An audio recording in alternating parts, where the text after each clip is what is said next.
Hey, how's everybody doing? And here we are at the 40th episode of the Holistic Monitor, and I'm your host, Nick Scogna. So today I wanted to go over a few things as regards to news and a little bit of an update for the show.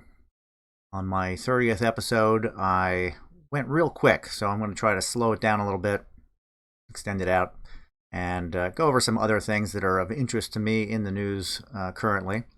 A lot of things that I'm looking at.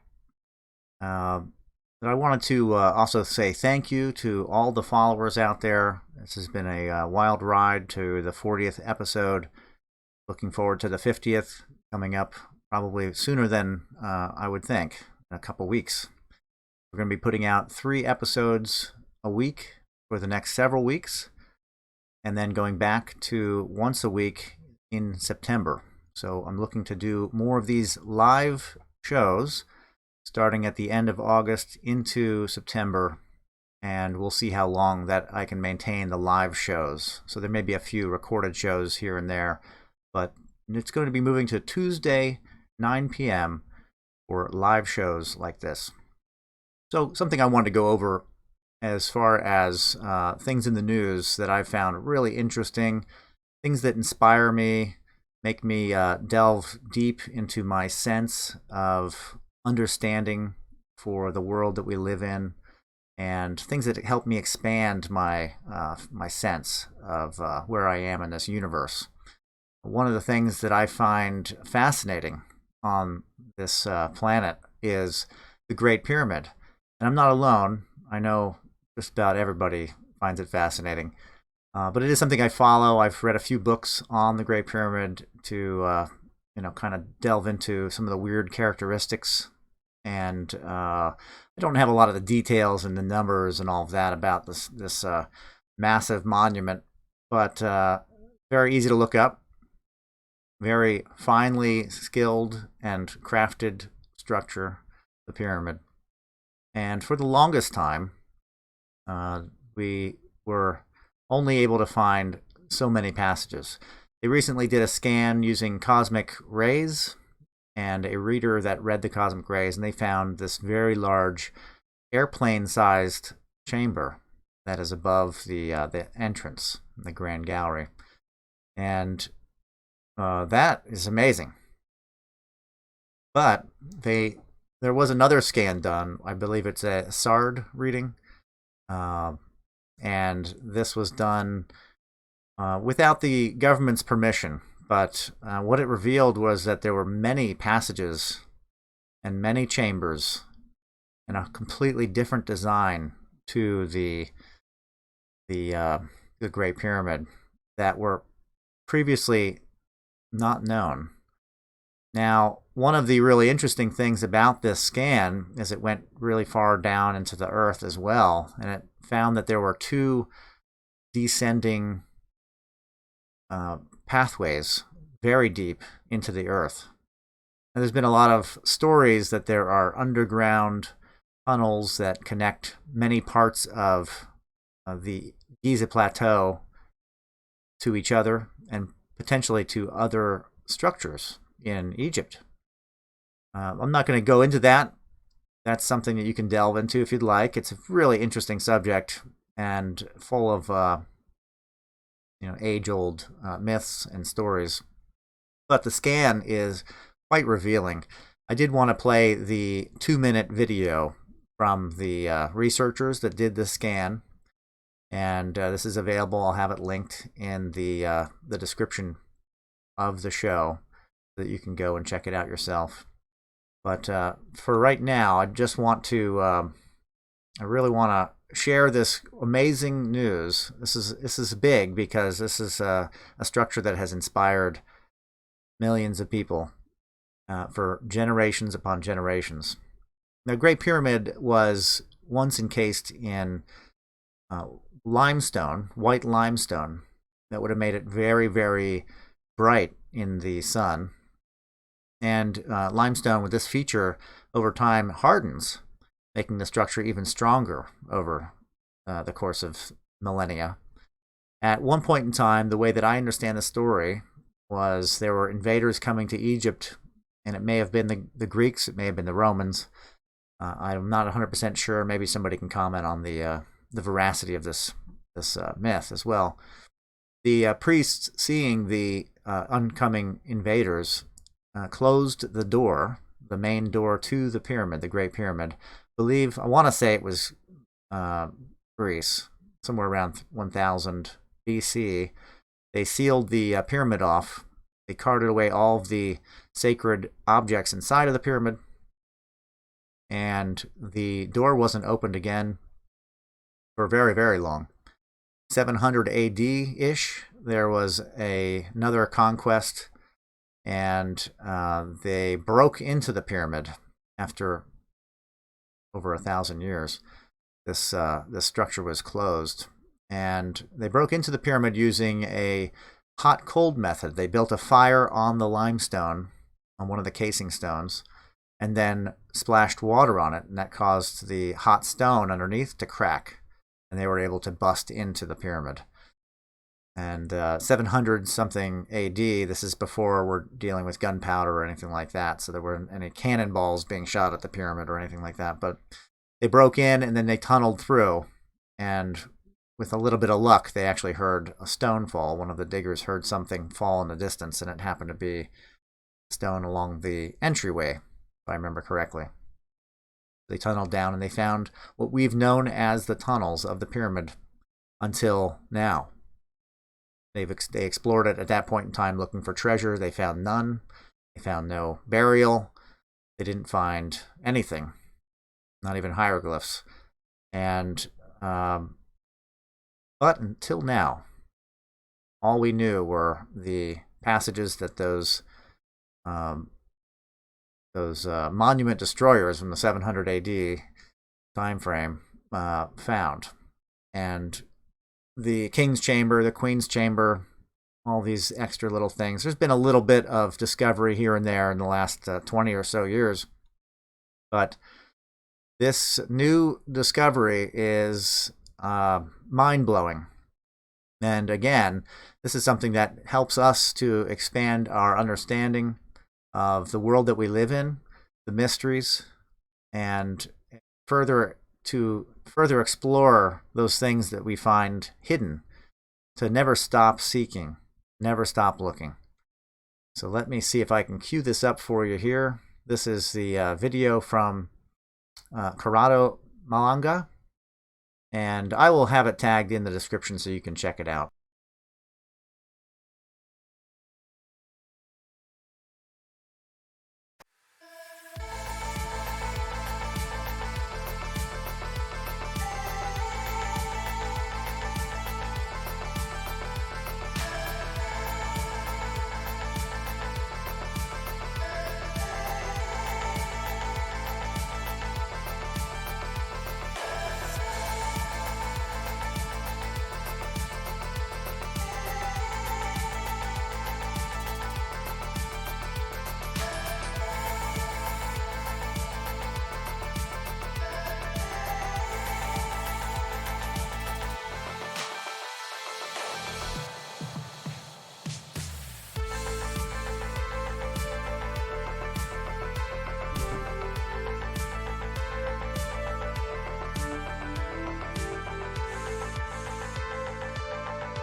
Well, there you go. Pretty amazing, right? So that is the uh, that is the absolutely mind-blowing new scans from the Great Pyramid that show corridors all throughout the structure. Now, what does that take us to as far as a metaphysical understanding, or perhaps a new physics understanding of the Great Pyramid? That is going to have to be revealed with more study. But it is amazing. It looks much more to me like a classic burial type of chamber. Multiple areas to put goods and, boats and cattle and everything else like that, mummified. It could also be some form of energetic aperture, energetic structure. There are lots of things pointing to it being a massive generator or a massive water accumulator, which would make a lot of sense for the area. But who knows? It's one of those great mysteries that I just love to I love to ponder on. That help me expand my thoughts about the world that I live in, making it extend into the past really deep. And I found that really insightful. So I wanted to share that news as a groundbreaking study and research of the Great Pyramid. It's pretty amazing. Something else I wanted to go over, new news in regards to the Life Energy Research, Life Energy Publications company that I now run, which is a family business. I've taken it over from my mom, and I've been working pretty steadily on creating a new purpose, look, feel. We have an updated mission statement. We have an updated website. And it's a very large site, and there's a lot to it. And I'd love to go over some of the details as to what it is and how you can use it, who's it for. Life Energy Research is the system of study of life energy in each and every one of us and all things that exist. And it is a study that has put a format that we can approach these radiant energy sources, the body, animals, and this format will allow us to get answers from that system. So it's a series of numbers that are brought up by a subjective chain or an objective infrared scan. And the infrared scan is the breakthrough technology of life energy research, and it is one of our main components, one of our main things that we do, which is this infrared scanning that creates an objective chain of emotional energy that comes off of a person. Now, what can we do with emotional energy? What can we find out about somebody? Well, what we're looking for is blocks of the energy, areas of congealed energy, which will tell us where there's a dysfunction, or it'll give us a pattern that we can follow for so we can find potentially an answer as to what may be going on with the person getting the scan. And we call anybody working with SAF, the self-awareness formulas, which is the system that involves the formatting for the chain of numbers. We call anybody using it a safent. We don't like the word patient because we don't want anyone to be patient about a problem. We want everybody to be proactive. And we consider anybody using SAF to be a safent. So the safent would come in with a major complaint, whatever that may be. The infrared scan then comes up with an objective chain, and it points to organs and glands that are showing signs of what we call heat or congealed energy. And this will then map out a sequence that we can follow to help alleviate the symptoms of the major complaint, whatever that may be. I wanted to play a little snippet of an old seminar that I'm going to be putting out on our YouTube channel, SAF Training, or youtube.com / @SAF Training. And I'm going to be putting this up there. It's a 40 years ago in July 31st, my dad did a seminar around the beginning of the infrared. I believe the infrared came out in late 82. And I remember as a child, he brought it home. It was brand new. I believe he scanned my hand to give a little sample of the new infrared, and the gun, as he will call it. Have gun will travel, and but he meant his infrared reader that was attached to an Apple II computer, and that's how the system used to be. These seminars are, for me, they're great nostalgia, but you get a sense of his humor and a sense of the system as well. Now, things have changed since 83 as far as how we do SAF, but that can be for another day or a private chat if you'd like. But I wanted to play one of the a little snip from the seminar that I'll be putting out on our other YouTube channel. And let's see what we have here.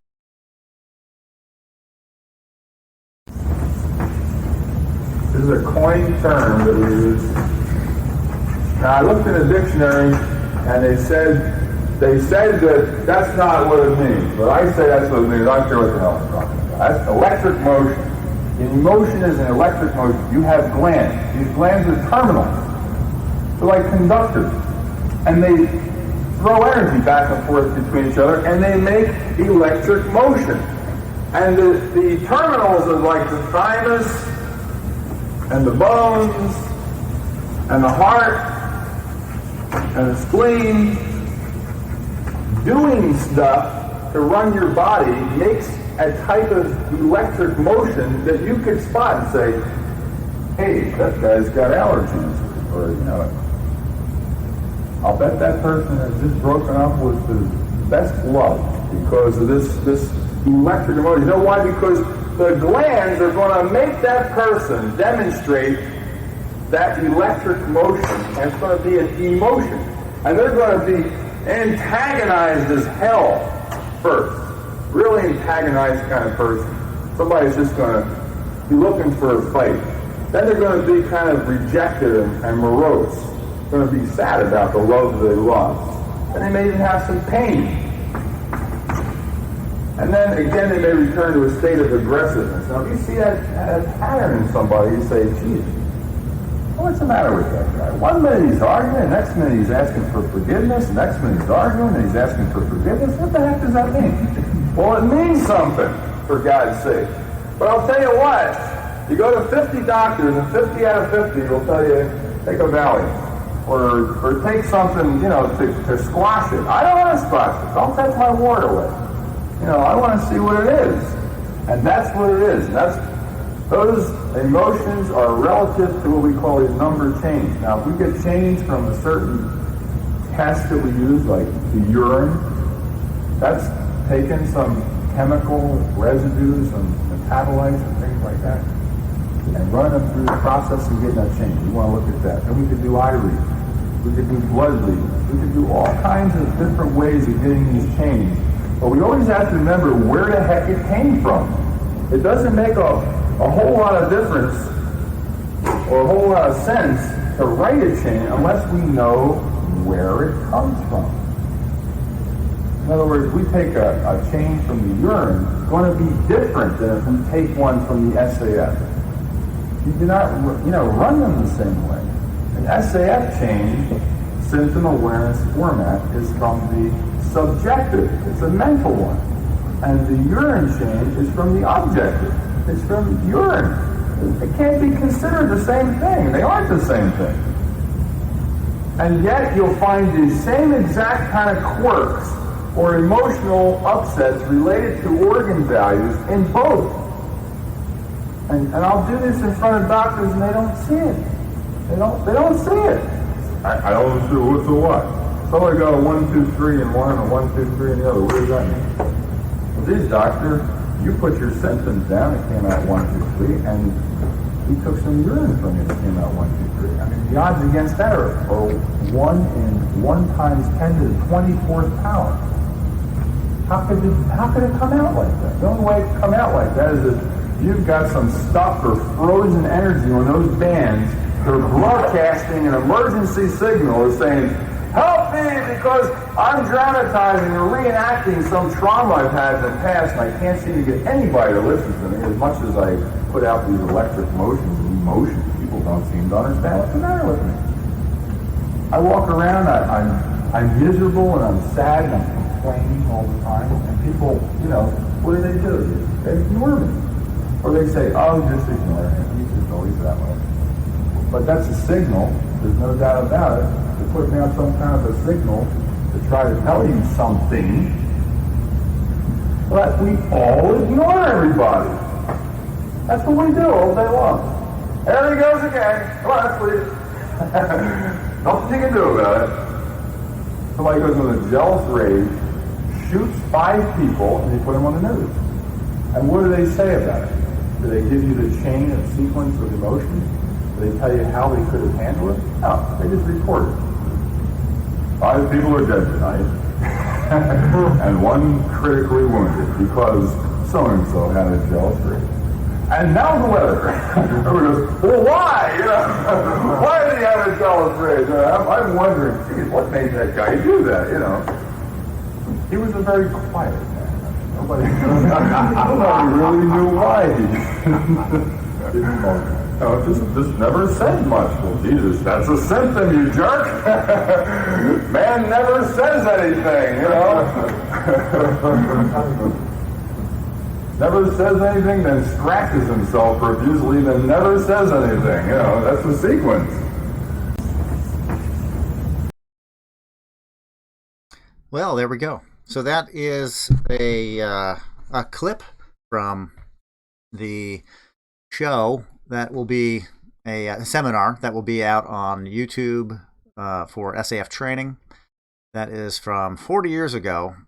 This is a seminar that was a training for electromagnetic bioenergetics, the electromagnetic spectrum, holistic wellness, and the operations of the self-awareness formulas, and also infrared scans. The infrared scans, there are a couple examples that will be done in the seminar that I'll be posting to the SAF Training YouTube. And I believe that our new site, Life Energy Publications, has a way for you to sign up as a member. It's a free membership, and it just allows you to get updates as to when new seminars are posted, new courses are added, and maybe some discounts or specials on the books.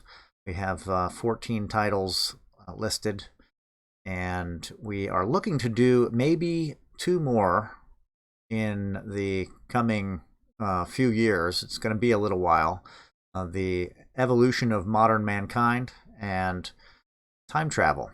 And those 2 books are slightly done, so there might be a little bit of work that needs to be done to get them up to snuff and into the modern times. But the website lifeenergypublications.com has all sorts of fun stuff about life energy and about the system of SAF, and there'll be more added as time goes on. But it's a new change from our old 2017 site, and we still have our saftests.com and Life Energy Research, and we will be opening up an online version of the clinic so that if you have questions or having trouble with a SAF chain of numbers, need to get some answers, and point you in the right direction, point you to a practitioner locally to you,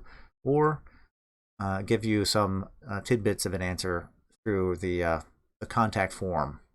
And so that's some updates in regards to the website, lifeenergypublications.com, which is a brand new site. and it looks pretty good. I'm liking it. We're going to be doing a full migration from Scogna.com to lifeenergypublications.com in a little while. We're almost there. So there's a few more things to be worked out, but I'd encourage you to go over, check it out. Get any questions or comments, I'd love to hear them. And a nice reminder to look at the sponsors in the description. Please help to support the show by supporting sponsors. And when we have guests on, I really encourage you to, if you listen to the show and you liked what you hear, follow the link for the guest. Go check out what they have to offer. A lot of them offer discounts. If you mention the show, you might get a discount on a service or a book. Next week, I'm going to have 3 shows, Tuesday, Thursday, and Saturday. These are all pre-recorded. They look to be really good shows. We have this Saturday, we have Roger Pollard, who is the coach, been a very good energy and a real strong presence, and he has 2 books that he's put out. We're going to be discussing that. And next week it's Matthew Ponak, who has a book called Embodying Kabbalah. I'm a real big fan of Kabbalah, and so it's a pretty cool dive into the system from a person that really has a good basis of knowledge. It's Rabbi Matthew Ponak, and then 2 more. We have there's Thursday and Saturday next week, and we're going to be doing that for the next several weeks, 3 shows. So really tune in, subscribe. There will be a lot of updates coming. And so I want to go over some more news, something else, again, falling into the lines of, I guess it would be philosophy. I think pyramid science maybe is philosophy, cosmology perhaps, and then this may fall into the cosmology line too. Alternative news for sure. But I'd like to kind of go over the new news that we have coming out next week, which is all about the UAPs, the UFOs. We're going to be having a meeting, there's going to be some action happening in Congress with some people coming out as whistleblowers. I guess they're called whistleblowers, or perhaps they're called people with information that's of clandestine operations that the government or third parties from the government have been doing in relation to the potential that we aren't alone here, that there have been visitors and that we've been interacting with these visitors over the course of time that we've been able to interact with them. Flying machines. When we've had flying machines, now we've been able to interact with these flying machines. Imagine that. But there is some kind of information coming out that would be really interesting. I'm looking forward to hearing this reveal. There was an interview a few weeks back by David Grush, who said that he had knowledge of other people, firsthand knowledge that they had of working with these ships from multiple different kinds of ships, and who knows where they're from, but definitely not human technology. And they have firsthand knowledge. He interviewed them, vetted them, and went up the channel to try and get this properly written up through Congress, and was had some issues. Imagine that, some problems. Perhaps some government didn't want him to reveal what he had found out. The idea there is that if it's not true, they're making it really, really hard to talk about it, and they're putting up a lot of blockades to get that information out. But Congress is now hot on the tail. We'll see how long that lasts. And there should be a reveal and more to come. I believe that the Pentagon has been put on call. In 300 days, they have to come up with an assessment of exactly what they have. There's very specific wording in a Defense Authorization Act speaking about pieces, parts of exotic origin. And I think that that is the key. We don't care what it is, but if it's exotic, we should know about it. And being that this has been studied and researched on the fringe, if you want to call it that, for decades, and then wrapped up and covered up for decades by the government, this is groundbreaking, earth-shattering in a sense, as far as our sense of our place in the universe. And again, it puts us on call to really investigate for ourselves what it would mean if we were in a very populated galactic space rather than isolated, feeling all by ourselves and in our own little fishbowl. What if we were in a populated space? What if there were extraterrestrials or non-human entities that came here to check us out, to do a little sightseeing, look at our monuments? It's something that we like to do. We like to go places and look at other people's monuments and, take vacations. Perhaps this is a really cool vacation spot. And, we just happen to be the fish swimming around on the ground. But either way, it's really, it leaves a lot of food for thought. I'm really excited to see what's going to transpire next week, next month, and then the rest of this year should be just full of more and more and more revelations. And these revelations heal us in a way. If we feel like we can't trust the government because they hide things and their secrets, these reveals might help heal that wound of feeling like we've been lied to or we've been kept away from something. This reveal might also give us new technology that might help the planet. It might be technology that involves gravitics that allow us to pull away from fossil fuels, pull away from perhaps even solar, other means that we're trying to make energy with to sustain our civilization and culture.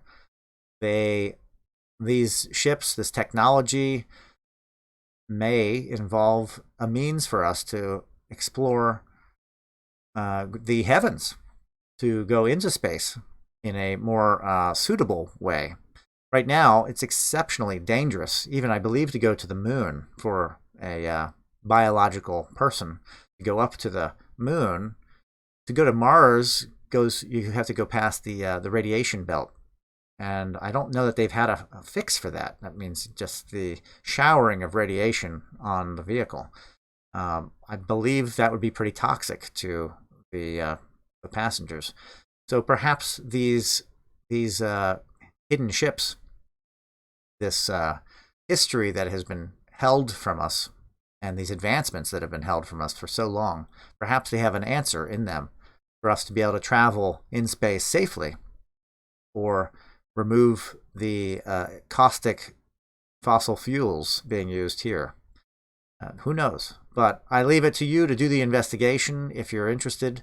I found it very mind-expanding, and it has opened me to a whole new perspective and a whole new sense of my place in the universe, which I love. I just love that. And the pyramid as well. The new scans with the pyramid have done the exact same thing. What is going on there? And why is the Egyptian government, not allowing people to do these scans on the normal, to find out where more tunnels are? So anyway, lots of questions and lots of thoughts.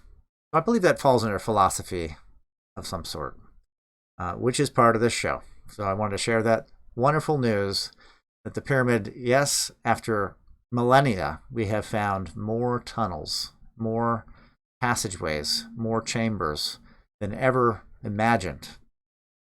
And here we are. What a wonderful age to be in right now. As well as the UFO unveiling. That is also something that doesn't mean that they're going to pop up and be like, hey, yep, we're here. But for us to expand our consciousness, to maybe open up to being a little bit more gracious to our neighbors, to feel more like a global society and less isolated and national. There is a very large universe out there, one that we can't comprehend, and nor should we. But we should be open to the expansion of our consciousness, to the potential and the ideas, to be tolerant of other people's ways and means. And that would go for non-terrestrial entities as well. Tolerance, I think, is something that really needs to be nurtured and developed and contemplated, how to be tolerant. But that, I believe, would be our show. So hopefully that was a fun live presentation. I do encourage you again to visit our regular guests' links in the show and check out their books and their offerings. Mention the show so that they know you're coming from the Holistic Monitor. That's very helpful to me. And please share, like, comment, do all the fun stuff if you found this information or any of the shows have been helpful. That is the goal and purpose, is to put out a message that can be helpful, that can help us to grow in self-discovery, self-exploration, our spirituality, to develop our philosophy, and also to have great conversations. So until next time, I hope to see you at the 50th show. Be well.